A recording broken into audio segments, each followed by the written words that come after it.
Kong Confidential. I'm Jules Hannaford and I'm your host. I'm an Australian woman and I've been living in Hong Kong for many years. I'm a mother, a teacher, an author, and I want to share my wisdom and the wisdom of others with you. Thanks for joining me and I hope you enjoy the show. Today I'm here with Ali Oliver from Integrate Hong Kong. Hi, Ali. Hi, Jules. Hey, thanks so much for joining us. So I wonder if you can tell me, why did you become a counsellor? I think working with mental health has always been something I've been around my entire life. My parents have worked in the field, and I actually initially wanted to be a social worker. And when I moved to Hong Kong, I was teaching and, just sort of fell into all sorts of different bits and bobs. And then I had my first child. And I thought, you know what, if I'm going to work as a mother, I want to do something that I'm really passionate about. And although I enjoyed teaching, it wasn't, my passion wasn't there. I liked it, but it wasn't really where I wanted to go. So I looked at enrolling in social work courses, and anything that I would do here in Hong Kong would require me to have to do lots more further study in Australia. And then I saw an ad for a Monash degree, a master's degree in counselling. Yeah. And I thought, well, that's perfect because it qualifies me here, it qualifies me in Australia. And if I do decide, and I get to do something that I love, and if I do decide to go into social work later, well, I'm going to have to do the study regardless. So I started studying it, and now sort of 5 years later, here I am with my own business, working as a counsellor, working with people, and I love it. Yeah, I guess it's a very long-winded way of saying I just love working with people, and just to see change in people's lives is really, really amazing. Good on you for making that change after being a teacher and, having the courage to study and then start your own business. Is it going well? Is the business growing? Business is growing, yeah. I didn't actually start it. I bought an already established business, which was, I think I wouldn't have ever done it any other way because I'm not super business savvy. It's been a big learning curve. But yeah, it's picking up. I work with an occupational therapist, a speech and language therapist, and a play therapist. And yeah, it's been a really fun ride. And I think we're really all sort of getting to our target amounts of clients and working in ways that we really love and enjoy doing. And it's a nice team to work with as well. What sort of people come to you? Is it adults, children, bit of everything? At the moment, it's mostly children. Because I work predominantly with a paediatric speech and language therapist, a paediatric occupational therapist, and a play therapist. It's children that are coming through the doors. But I really love working with adults and couples as well. So, yeah, at the moment it's mostly kids, but yeah, you're open I'm very open to whatever. Yeah, whoever walks through. I have a real, heart for working with people and in whatever form they come to me in. What sort of issues might people be coming to see you with their children? With children, it's a range of things, ranging from anger issues to not getting along with siblings, social skills. That kind of thing seems to be the real predominant issues that we see here at Integrate. Yeah, I think with older teens, I'm not working with a lot at the moment, but sort of more connection and things like that, drugs and alcohol. So you're actually working more with primary age children, at the moment, yes, primary age. Oh, okay. Yeah. And do you think you're open to working with teenagers as well, yeah, and teenage issues? Yeah, absolutely. There's a lot of stress on being a teenager in this day and age, and I think that having somebody to talk to outside of the family can be really, really a positive thing. Yeah. And we go to the doctor if there's something wrong with our bodies, and you easily will fix it, but if there's something wrong with our emotions or our mind, sometimes there's a stigma involved. Have you noticed that in Hong Kong? I think I'm not really aware that it exists, but I think I surround myself with a lot of other mental health professionals. So we're all very pro-counselling and pro-mental health help, and it comes in different forms for different people. So, yeah, while I'm really aware and sensitive to the fact that it does exist and that can be a big turn-off for a lot of people, I don't see it that much, I think, just because of the company I keep, I guess. Sure, yeah. And also the people that are coming to you are obviously open to it and exactly. willing to do it. Exactly. So what type of people seek support of a counsellor, do you think? That's type of people. It's a tricky one to say. I think because anybody can get to a place in their life where maybe their traditional support systems are no longer working for them. I think that's sort of when people do tend to seek out counselling. Some people can have a really, really big problem that to anybody might be just gigantic, but they might have an amazing support network in place in their family and their friends or workplace or wherever it may be, and they don't need to seek out counselling. They can work through it with that support that they've got. Other people, maybe that works for some issues and not for others, and other people, especially in Hong Kong in the expat community, those traditional support networks are smaller or non-existent, far away. So I think in the expat community anyway, it's, when those support systems are sort of no longer helpful. Because that's so true of so many of us living in Hong Kong. We don't have our family here. We don't have the extended family and that sort of support, especially with children. Yeah. I think reaching out for help and support in other ways is something that's really worthwhile in Hong Kong. Yeah, I agree. Do you think there's any stigma associated with seeing a counsellor? And if so, how can we demystify these negative sort of thoughts? Yeah, like we were saying about the stigma before, like I said, I do think it exists. And I think maybe in Hong Kong I'm theorising here, I don't know for sure. I do wonder if it's because it's such a go-go-go society and it's sort of perhaps seen as a weakness to seek help. Or people don't have time to seek help, or it can be expensive. And all these reasons that maybe there are stigmas or barriers to seeking that help.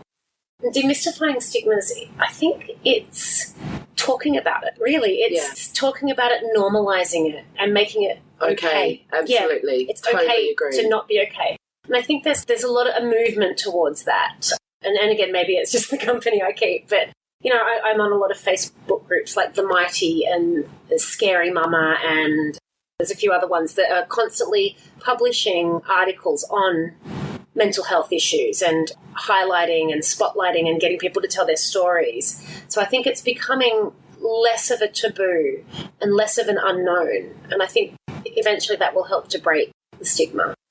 I think that's such a great point, because social media, there's so much more happening there where conversations are starting and where people are reaching out and where there's more acknowledgement of celebrities who have mental health issues or famous people who seek help. And all of that, I think, can help the average person who's struggling to recognise that it's okay to ask for help and to reach out. Yeah. How important do you think wellbeing and mindfulness is in our daily lives? And do you have any tips for someone who wants to get started on that? I like this question because this is a real I don't practice what I preach kind of question for me. Yes, I think it's incredibly important. Incredibly important. I mean, well-being, if we are mentally well, physically well, I think it's all connected, mentally, emotionally, spiritually, physically. That all works together. And if we're well, more or less in all of those areas, then we can function wholly and fully. And if we're not, it's more difficult. If we're mentally tired, we can be physically tired. Stress has been shown to affect our physical health in so many different ways. Yeah, I think it's really important. And mindfulness is an amazing way to do that. And it's something I actually don't know a lot about. It's one of those things that I want to learn more about. I can see its benefits. I understand its benefits. And just the very basic importance of just taking a break and not letting your thoughts, your worries, your fears overwhelm you. But that it's okay to have them, I think is really, really important. Getting started for me, I did download the Headspace app, and that was a really good start. It was 10 minutes a day for 10 days, the free one. But of course, I still haven't done the 10th one. I think it's amazing, but yeah, again, it can be hard to make it a practice in your life. And even people who sort of know from studying it, from understanding how these things work, it can be still hard to make into a practice. Hong Kong, I think, is a really fast-paced city, and I think everyone is incredibly busy here. And I'm not sure if it's the same all around the world, but I think to take the time to meditate or to, have time out for yourself can be really difficult. And I think that's something that we're seeing in more of in Hong Kong. Do you agree? Yeah, I think there's a real awareness about it now, and lots of people are doing some amazing work with kids, with families, with teenagers to bring that knowledge. Yeah, well, it's certainly happening in schools, isn't it? Yeah, and I think they're really taking that research seriously. And I know in the ESF schools, especially, Tim, one of the educational psychologists, is very, very much into mindfulness and introducing that into schools. And I think that if they haven't already, they will start to see the benefits and the rewards of that really soon. I agree. And I think there are a lot of schools in Hong Kong that are really starting to put a focus on well-being and mindfulness and resilience as well. Oh, so important. What's your take on resilience with young people? Resilience with young people. Yeah, it's a skill. It can be learned, and I think it's important to learn it. And I think combining that with that sort of mindful awareness of, yes, something's bothering me, and it's okay to be bothered by things, but how am I going to respond? How am I going to choose to respond? Will I let it take over me, or will I be able to sort of stand up to it? And I think that's a really important skill to learn. Some people have it. They just kind of get it. And some people have to be more explicitly taught it. I sometimes wonder with young people if they face adversity or they have some failures or if things don't always go right, then their resilience is more built up. And then young people who have everything sort of coming easily and have a lot of success, and then when something goes wrong, they don't have that experience or that background to have that resilience to face those sort of issues. Do you think that's true? Yeah, I think that to an extent, yes. I think, but a lot of it comes back to how we interpret those events and where we put, the control. So am I in control of my circumstances, or is there an external force? So if people who sort of believe that there's an external force controlling everything, well, they're more likely to be less resilient because they feel like they've got no control, no strength in that situation. Are you talking about like religion? No, not necessarily religion. Or fate? Maybe fate, maybe destiny. I don't know what the right word is, but just the outside influences. It could be another person. Yeah. Oh, my blame parents. my parent because my parents didn't love me. Or blame is a big thing in that. But yeah, it could be other sorts of external forces as well, although that can give people resilience as well. So that's a whole other conversation. That's such an interesting way of looking at it. I like that a lot. Yeah, but I think there are many parents, I know you're not dealing with a lot of teenagers at the moment, but just from your training and stuff, I think there are a lot of parents that are worried about academic stress and relationship stress for their young people and teenagers in Hong Kong. What advice would you give to parents for supporting their children with these kind of issues? Yeah, it's a really good question. And I'm quite reluctant to give advice other than, I'm going to give it anyway. After just saying I'm reluctant to do it, here I go. That's because counsellors don't give advice. Yeah, they exactly. My role as a professional is to help people figure that out for themselves. Yes, that's right. But for parents that are listening out there, what's a good way to start? Well, listening to your children, trying to suspend judgment. Because I know it's difficult. I'm a parent as well, and I struggle with this with my kids all the time. My kids aren't teenagers yet, but it's hard to sort of suspend that judgment we get in the moment. We're so caught up in wanting our children to be decent humans, people who are loving and kind and behaving how they should be behaving, that we sometimes forget the bigger picture and we get really caught up in the moment. And sometimes people are so focused on success that they forget about happiness and joy. Yeah, and a narrow definition of success as well. Academic, financial success. And I think that's quite rife here in Hong Kong, but possibly in other places as well. That's only two aspects of success. Success can be whatever you define it to be. If I'm enjoying what I'm doing and have the occasional failure, maybe that's still success. Yeah. Well, sometimes I think we can learn more from our failures than our successes, and they can really help build our character. I really agree. I've been reading Brené Brown lately, and I think if anyone's interested in failure, success, vulnerability, she's fascinating because that's what all the research points to as well. It's sort of what my hunch would have been, but the research backs that up in that if we can learn to be vulnerable and accept our failures and realise that they're actually a part of learning and growth, our definition of success will change, and our acceptance of failures and each other and of ourselves will also change, I think, as well. Absolutely. And if anybody out there is listening, Brené Brown has got a fantastic TED Talk on vulnerability. Yes. That's a great place to start if you want to have a look at that. And for parents of teenagers, I'd also look at her I think it's a TED Talk on empathy. Yes. And that empathy is is such a key, for me as a counsellor, a key part of the therapeutic relationship. But in the parent and child relationship as well, empathy means being with someone, holding space for them. If you can I never really understood what that meant until I did it with somebody. But it's basically just opening up space in your time, in your schedule, in your being, to be with someone, to not offer advice, to not judge, to just let them be. And we can all connect with the emotions, even if we can't connect with the circumstance. We've all experienced a range of emotions. That's such fantastic advice. And I think if parents can just be and just allow their children to really express themselves and talk about how they're feeling and suspend that judgment, that's going to allow younger people to open up more easily and to ask for help and support more easily. Yeah, I really think it will. And it's I'm not saying it's easy to do with a parent. As a parent, or even as a friend, or it's not an easy thing to do. It's so quick to give advice, isn't it? And to judge. To give advice, this is what you need to do. I can see the answer. Yeah, but everything just comes from our own perspective. It's getting the perspective of the person who needs our help.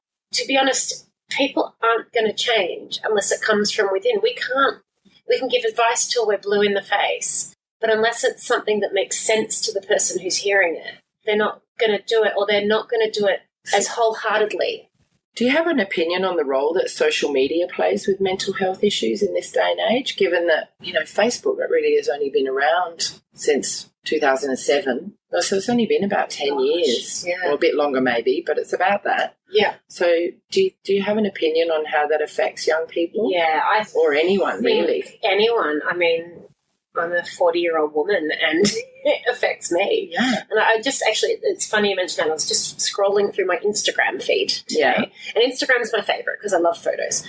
But my friend had posted a little meme that said, I think it's a Theodore Roosevelt quote, that comparison is the thief of joy. And I just thought that was such an apt little quote for Instagram in particular, which is a hive of comparison. It's people only posting their best selves. And look, we all want our best selves to be put out there. Or if it's not their best selves, it's their utter worst selves. We don't see the normal. We don't see the in-between, the medium ups and downs, or the boring straight line. We see these sort of really, really high highs or really, really low lows. And I think it gives people a bit of a warped perception of what's normal. And I fall victim to it. I'm aware that I do it, and I can usually shut those voices up in my head. I can catch myself and sort of refute what I'm thinking. But it's harder for a young person because that's kind of the norm of a teenager. You're in that comparison. You're trying to find your way in life, and you do compare because that's your measure at that point in your life. And I don't know that Facebook and Instagram and whatever else is out there these days have caused it, but I think they heighten it to a level that certainly was not around when I was a teenager. And that was hard enough. We were dealing with all those issues, but at least in a small sphere. Yeah, it was completely different before social media. Yeah. And I think as a teacher, I can see the impact it's had on teenagers. And I think that issue of comparison is huge. I think that is a real cornerstone of the negative aspect of social media for young people. Do you therefore think that can play a role in anxiety and depression and mental health issues, eating disorders? Have these things increased with young people? And does social media play a role, or is it hard to say? Not knowing what the research is, I probably couldn't say definitively, but my gut feeling is absolutely. Yeah, my gut feeling is absolutely as well. And it'd be interesting to see the research, and I guess there wouldn't be too many longitudinal studies on that right now because, like you said, it's quite new, but it would be really interesting to see what's emerging in the research. So I'm sure it's being looked at. What are some of the key issues that you see teens dealing with in Hong Kong? Academic pressure. I think the stalwarts of drugs and alcohol. Yeah. But I think, coming back to the social media thing, it's this issue of connection, which, again, probably is not new, but I would guess has been exacerbated and heightened, not just in teenagers, in adults as well. I mean, we're on our phones. We are connecting, but it's in a very different way. And I really think that interpersonal, physical connection is really, really important. And I think that we're forgetting how to do it. And our children and our teenagers, maybe they're not forgetting because they've never learnt it. I think you're right. You know, you can go out and see young people all sitting around a table and every single one of them is on their phones. Yeah. That's the choice of how to interact with people rather than having discussions or going and doing an activity. Yeah. I run a trip to Vietnam, a service trip where we go away and the kids are up in the mountains in the north of Vietnam with no Wi-Fi, and for a week they've got to interact with each other and they don't have access to it. And then they write little reflections at the end of the trip, and it's amazing how many of them refer to the fact that they're off the grid and they're you know, not on Wi-Fi, and how difficult they found it, but then how amazing it was to interact with the Vietnamese children and meet other kids in the school and to just forget about that because they had to. Yeah. And it was actually, it's actually a very positive experience for them. It's a hard one because phones have made our lives a lot easier in a lot of ways. It's great, you know, I can put a reminder in my phone, it beeps at me, and there we go, it's there, and I haven't forgotten, or I have the flexibility to do things like work from home if I'm having an admin day. I don't need to come into the office. I can go to a co-working space or work at home, and I can use my phone or my computer anywhere. And it's wonderful in that regard. But I think it's opened up a whole other can of worms in that, people are so connected. Habitual, doesn't it? Becomes very habitual. Addictive, yeah, it really does. And I think people don't realise that they're addicted because it's normal. You know, we talked about normalising things before. This has become so easily normalised where if you were to time travel from, say, 10 years ago and see that, you would be astounded. Yes. And that's in a very, very short period of time that this has become very, very normal, accepted and acceptable. And I'm not sure that that's such a good thing. So how can parents or teachers recognise if their child has a problem, and what do you think they should do? Parents and teachers are in unique positions to see children over consistent periods of time. Teachers in particular, I think, because once they're at school, they're at school for a lot of the day. I'd be looking for changes in behaviour, significant changes in behaviour, like somebody who was once outgoing is now a bit more withdrawn, or vice versa. I would be looking at, have their reactions to things changed dramatically? And it can be hard because a lot of these things can be in the realm of normal teenage exploration and figuring out, and sometimes they're not. So I would look for consistent, unusual behaviour over a period of time. And are they not opening up to you? Or maybe that's normal as a parent, maybe that's normal as a teacher, but are they not also not opening up to their friends? That maybe wouldn't be as normal or as typical. So I would look for things like that. And teachers, I think, especially are in a unique position to see that. Parents might not know that they're not socialising with their friends at school as much because it's easy to go home and say, yeah, everything's fine. Yeah, I played with my friends, or I saw it. No, but teachers will see, or have a greater potential to see, that, okay, they used to be in a circle of friends and now they're spending more lunchtimes in the library or on their own, or just differences in behaviour. And we've already talked about what to do, and it's really about starting a conversation. Yeah. And listening to them. And then I think, you know, so often if the teacher or the parent suggests getting help or seeing a counsellor, then kids might be more open to it because the teacher or the parent is obviously saying that it's absolutely fine. That's a good thing to do. Yeah, absolutely. And just like little nuggets of conversation starters.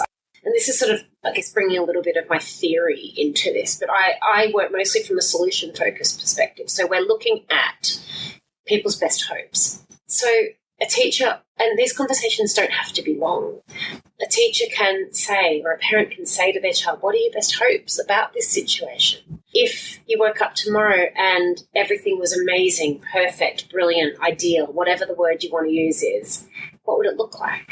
And just helping children and teenagers to get their mindset on how they want things to be, rather than what they don't like, or focusing on the problem all the time. And it's important to talk about the problem, share, figure it out, but sometimes we get really stuck in that thinking and it's hard to move forward. So little things that parents and teachers can do is sort of open those conversations about the future. And that's great that you've given us those little conversation starters. You know, people can use them to open up the conversation and get to the bottom of it, rather than just saying, what's wrong? Yeah. What are you going to do about it? Yeah. Yeah. Why are you looking miserable? Yeah. Often people don't know the answer to that question.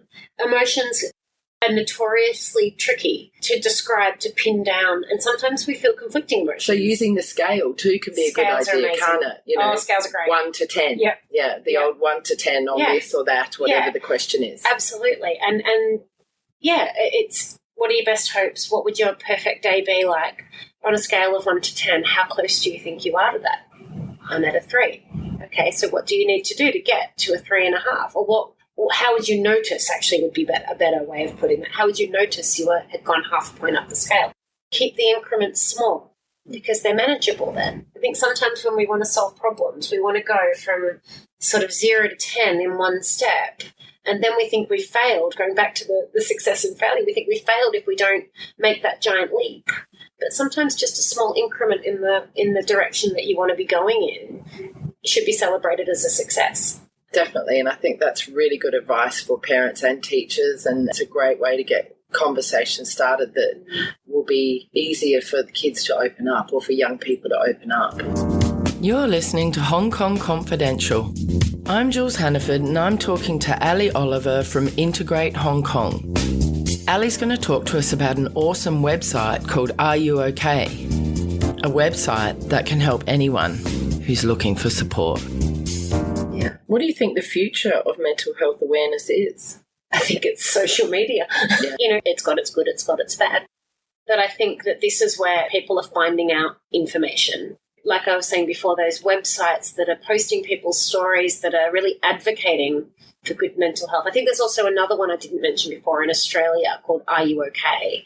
And again, that's a great one because for parents and friends of somebody who might be struggling, because it really gives some great advice of how to open up that conversation if somebody isn't okay, and gives you tips about what to say if they say no, how to show empathy, how to be with them and just sort of hold that space for them. Yeah, I think that's where the awareness is going to be raised, particularly in young people, because that's where they're turning to find things out. And hopefully that means that more people will become better educated, have a better understanding, feel less judged or judgmental about themselves and reach out more for help and support rather than suffering alone or suffering in silence. Yeah, I hope so. And I think with being judged and being judgmental, we often do that when we're feeling inadequate. And it's that whole comparison again. It's like, well, they did it badly and it makes me feel a little bit better because I'm not quite that bad. I think that if we can then reach out for help, that judgment actually lessens because we start to feel better within ourselves and feel like it's okay if somebody does it a bit differently or makes a mistake or shows their vulnerability, because our self-worth isn't tied up in feeling better by putting other people down. That's important not to be like that. And I think people with good self-esteem and, a good sense of self don't need to do that. Yeah. Do you think the lack of medical cover for mental health issues is a major factor in people not seeking support and the fact that it can be quite expensive? Yeah, I think it probably does play a role. Yeah, I think so. I mean, I know we looked at sort of coming onto people's panels for insurance, and it wasn't going to be worth it for anybody. They only covered one of our services, and then that meant that therapist was really not going to be getting paid much per hour because most of the money was going to go to the insurance company.